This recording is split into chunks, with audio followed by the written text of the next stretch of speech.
Vamos ficar sabendo o que vai acontecer no capítulo desta segunda-feira, 15 de abril, da novela O Rei do Gado.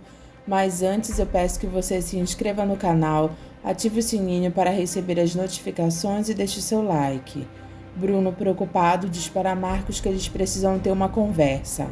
Marcos se faz de durão e pergunta que conversa. Eu chamei o Dr. Valfredo aqui e ele não gostou do que você está aprontando.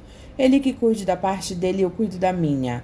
Bruno, irritado, grita mandando Marcos sentar e diz que será que eles não podem ter uma conversa de 2 minutos? De pai para filho? Marcos diz que ele já sabe o que ele vai falar. Bruno diz que então ele não vai falar nada e vai ficar só escutando ele. Marcos diz que Valfredo já passou as instruções para ele. Pode deixar que o meu papel eu vou cumprir direitinho. Bruno tenta abrir os olhos de Marcos, dizendo que não vai ser como ele está pensando. Bruno pergunta para Marcos se ele está se acovardando. Se acovardando eu?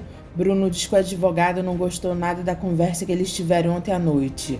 Mas é claro, ele veio aqui me falar as coisas mais óbvias do mundo. Bruno diz que Valfredo só foi lá para explicar para ele como vai ser as coisas no dia do julgamento. Que coisas, pai? Ele veio me falar de teatro, das coisas que eu tenho que falar quando entrar em cena. Mas ele tem que te orientar, filho. Marcos manda o pai dele ficar tranquilo porque ele sabe o que ele vai falar. Você quer é me deixar maluco, viu? Marcos manda Bruno ficar tranquilo porque ele só sabe o que se passa na cabeça dele, o que ele vai falar para Vossa Santidade. Bruno diz: santidade? Não, é meritíssimo. Tá, meritíssimo, pode deixar que eu não vou esquecer disso, tá certo? Otávio comenta com Judite que a essa hora a Rafaela já chegou lá na fazenda e tomou posse dela. Judite diz que o avião já voltou faz tempo. Antes de escurecer ele já estava aí. Aquela lá não pode mais se queixar da vida, não é mesmo? Otávio diz que ele fica imaginando ela naquele casarão sozinha. Judite pergunta se é tão grande assim a casa da fazenda que era dos Mezenga. Otávio diz que é imensa e que Rafaela vai sentir uma solidão danada lá. Eu acho que ela não vai se importar muito com isso, não. Com aquele mundo de boi que ela tem lá, é verdade, aquela lá já se arrumou na vida. Judite diz que bonita do jeito que é, a Rafaela logo logo vai arrumar uma companhia. Otávio diz que Rafaela é uma mulher muito difícil de se dar. Ele só quer ver como ela vai fazer para segurar a peãozada lá, principalmente o administrador. Se for do interesse dela, pode contar que ela segura. Otávio diz tomara. Jeremias chama a atenção de Giuseppe por ele estar bebendo muito e ele diz que não vai mais fazer isso. Bordão procura Bruno e diz que ele não sabe como aconteceu, mas a imprensa já está sabendo do crime que o filho do rei do gado havia cometido. Bruno diz que estava demorando. Bordão diz que os repórteres já estão sabendo que Marcos vai a julgamento e manda ele se preparar porque já já eles estão batendo na porta dele. Bruno, com um olhar triste, diz que o filho dele nunca foi um criminoso. Mas nós sabemos que teve um tempo que ele andou aprontando poucas e boas, né? Nós sabemos também que você sempre pagou os prejuízos com as brigas dele e assim tudo ficava esquecido. Bruno joga para cima de Leia e diz que quem pagava os prejuízos era a mãe dele. E ele só sabia dessas coisas assim por cima. Bordão diz que teve um lance de drogas no meio, que Liliana, a filha do finado senador Caxias, também estava no rolo. Mas fique tranquilo que nada ficou registrado, pelo menos não na minha delegacia. Eu não sabia que eu lhe devia tanto, amigo Bordão. Bordão diz que ele não deve nada para ele porque o filho dele também estava no mesmo barco. Bruno assegura para Bordão que o filho dele nunca mais se envolveu com drogas. Bordão diz que ele está sabendo porque Marcos mudou completamente o seu comportamento. Nunca mais eu tive queixa dele como antigamente, que era quase todos os dias, né? Eu aprendi o traficante que fornecia drogas para eles e eles não procuraram outro fornecedor. Bruno dá graças a Deus por isso. Regino diz para outro grupo de sem terras que ele não vai mais participar desses atos, porque ele não quer ver mais pai de família morto. Mas a ordem é a gente continuar invadindo Regino. Regino pergunta quem foi que deu essa ordem e será que não está sabendo que a coisa está pegando fogo por aí? Mas a ordem a gente cumpre, Regino, não discute. Mas eu discuto porque eu não estou querendo derrubar o governo. Eu não sei quem é o prefeito, presidente, governador, porque nada disso me interessa. Jacira fica olhando para Regino. Ele se vira para ela e diz que ele só queria um pedaço de terra para o povo dele poder plantar. Ela sorri para ele. Você dê as ordens, Regino. A gente vai atrás. A gente só quer assentar a nossa gente, que nem você conseguiu com a sua. Regino manda eles baixarem as armas deles, que eles vão lutar juntos. Um deles deixa as 2 armas no chão, e Regino aceita lutar junto com eles, mas de mão limpa. Jacira fica com raiva de Regino. Ela pergunta para Regino se ele está querendo virar herói. Ninguém está querendo virar herói, Jacira, pelo amor de Deus, para com isso. Bia diz para Jacira que ela entende a preocupação dela, mas o Regino está certo. Se ele abandonar aquela gente agora, alguém pode fazer uma besteira.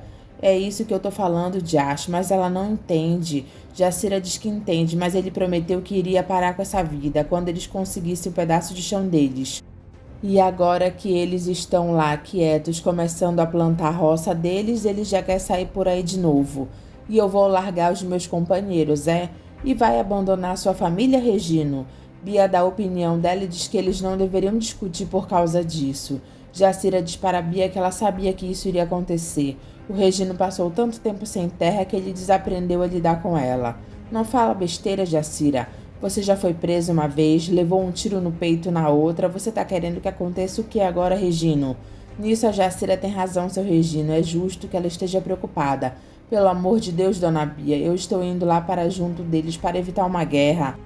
Então você vai mesmo, né? Regino diz que vai. Jacira fica com lágrimas nos olhos. Os homens de Regino aparecem armados para ir com ele. Regino diz que armados eles não vão. Ora, Regino, vai que de repente a gente precise usar elas. Regino tira as armas das mãos deles. Jacira e Regino se abraçam se despedindo. Ele pede para ela esperar ele que ele volta. Ela diz que espera ele. Os dois se beijam, mas Jacira está com um aperto no peito. Regino se despede de Bia dizendo que admira muito ela, e ela diz que também admira muito ele. Regino faz promessas de levantar a escola deles e ele vai estar vivo para isso. Ele promete. Ele dá tchau para Jacira. Ela beija a imagem da santa que está no pescoço dela. Eles vão embora e Jacira fica olhando eles. Jacira diz para Bia que o Regino aprendeu muito com o senador que morreu lá. Lia e Luana chegam do shopping e Lia diz que o pai dela vai cair de costas quando vê ela. Você é maluca, Lia. Bruno aparece e vê Luana. Ele diz, mas o que é isso? Ela não tá linda, pai? Luana diz que assim ela deixa ela sem graça. Lia manda Bruno falar alguma coisa. Bruno pergunta se eles vão ter que sair para algum lugar. Não, nada disso, pai. É que eu só queria dar um trato nela. Luana diz que ela nem queria isso. Você fez muito bem, Lia. Você está muito bonita, Luana. Luana diz, tá certo, eu vou ver meu filho. Lia diz para Bruno que a Luana ainda não assumiu que precisa mudar. Mudar pra quê, Lia? Ela não vai ser a sua mulher, pai? Ela já é a minha mulher e eu gosto dela do jeito que ela é. Lia diz que ela pensou que ele fosse agradecer a ela. Bruno diz que agradece, tudo bem. Regino e os homens dele chegam à fazenda para falar com o dono, mas os capangas dele não deixam eles entrarem. Regino sai do carro e diz que eles estão em paz e eles querem falar com o dono. Sem terra não entra aqui. Regino diz que eles estão desarmados, mas pode dando meia volta. Regino diz que é muito importante o que ele quer falar com o patrão deles.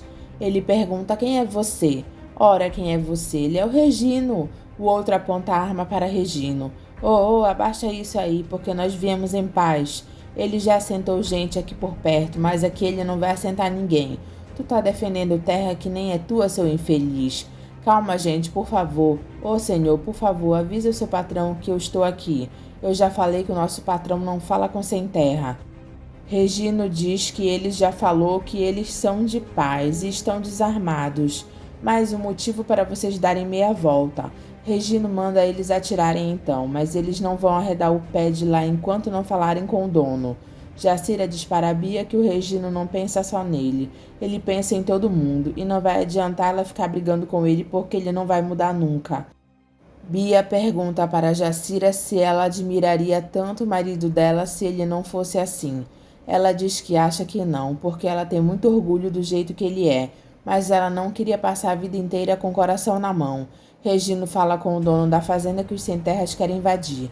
O dono cede uma parte das terras dele como a condições e os dois firmam um acordo. Regino diz para os empregados do dono da fazenda que é para eles se prepararem para abrir a porteira de novo, porque eles vão voltar. Ele pergunta por quê. O seu patrão vai lhe explicar. Essa fazendinha já é nossa, sujeitinho. Os dois se olham. E você enfia essa arma naquele lugar. Ha, ha, ha, ha. Regino sente o perigo que o amigo dele causou. O cara olha com ódio para ele, que continua achando graça.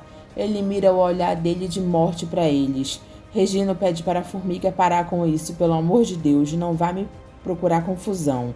Regino pede desculpas para o homem. Formiga chama o cara de sujeitinho e manda ele abrir logo a porteira. A porteira é aberta e Formiga continua rindo da cara dos homens. Eu ainda mato esse negrinho. O outro pergunta o que será que o patrão combinou com eles. Ele diz que não sabe. Regino e os amigos ficam rindo da situação de terem conseguido na paz as terras. Giuseppe diz para Jeremias que ele e o Otávio discutiram e o Otávio disse que iria cuidar da vida dele. Mas por que vocês discutiram, Cáspita? Ele falou que não ia me pajear a vida inteira que nem o pai dele fez com o senhor. Jeremias pergunta para Giuseppe se Otávio falou mesmo isso. É, tio, e ele me chamou de imbecil, e eu disse para ele que ele ia comer na minha mão como o pai dele tinha comido na tua, e que ele tinha que me respeitar. Jeremias diz que ele fez muito mal em ter feito isso. Você vai precisar do Tavinho quando for resolver as coisas aí. Giuseppe diz que se Otávio for trabalhar para ele vai ter que aprender a respeitar ele. Jeremias diz está bem, mas quando Otávio chegar para o almoço, eles vão ter que fazer as pazes. Não quero briga entre vocês, está bem? Judite diz para Jeremias que o Otávio não vai voltar para o almoço. Como ele não vai voltar para o almoço? Do que você está falando, Judite? Judite diz que Otávio fez as malas e deixou essa carta para ele. Ele fez as malas dele? Judite diz que Otávio falou que a carta explica tudo para ele. Jeremias lê a carta de Otávio. Giuseppe pergunta para Judite o que está acontecendo. Ela manda ele esperar o tio dele ler a carta. Giuseppe pergunta para Jeremias o que está acontecendo. Jeremias manda ele ficar quieto e deixar ele ler. Ele diz decepcionado que é verdade, o Otávio foi embora. Judite diz que isso ela já sabia. E o que está escrito nessa carta não interessa a mais ninguém. Giuseppe pergunta se o Otávio foi embora só porque eles dois discutiram. Jeremias diz que não foi só por causa disso e que o Otávio tinha os motivos dele para não continuar mais lá. Judite pergunta que motivos são esses. Jeremias diz que não importa e queima a carta de Otávio. Judite pergunta por que ele está fazendo isso. Jeremias diz que Otávio fala demais nessa carta. Lia diz na mesa para Bruno que parece que o Aparício se apaixonou mesmo pelos bois dele, né? Ele não fala mais nem em voltar para casa.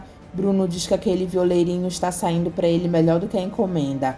Marcos diz para Lia que ela deveria ir para a fazenda ficar com o marido dela, para não acontecer com eles o que aconteceu com o pai deles e com a mãe deles. Bruno pergunta para Marcos do que ele está falando. Marcos, do que você está falando? Luana entende a indireta e fica olhando para a cara de Marcos. Marcos diz que para o bom entendedor meia palavra basta. Lia diz que Marcos está estressado por causa do julgamento dele que está chegando. Luana sai da mesa e diz que o filho dela está chorando. Júlia abre a boca para dizer que a Luana nem parece mais a boia fria que chegou lá. Júlia, você viu como ela aprende depressa? Eu só espero que ela não mude demais. Poxa, pai, o senhor deveria me agradecer. Eu não quero que ela vire uma madame como a sua mãe. Lia faz cara feia por ele ter falado da mãe dela.